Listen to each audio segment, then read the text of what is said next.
Hello, traders. FX Pip Collector here. Today is Sunday, April 13th, and this is my pre-market analysis for the Euro-US dollar. If you haven't done so yet, definitely do check out my free Discord channel linked over here in the corner at the end of the video, and take a look at my website, fxpipcollector.com.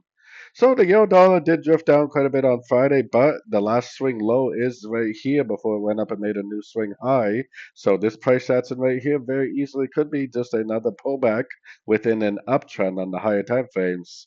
Now I do think there is a chance we are in a wave 5 on the daily, which means at some point we could get a significant break of structure to the downside and start a crescent to the whole move up on the daily time frame. But until we actually get that break of structure, we need to continue to be bullish. So I would definitely be looking for three-way pullbacks, Fibonacci bounces. This may be the end of a crescent right here. It may just keep on going up. If it doesn't, I would definitely still be recommending longs at least until we get a significant break of structure to the downside, which we obviously don't have yet. So anyways, don't forget to like and subscribe. And as always, thank you for watching and happy trading.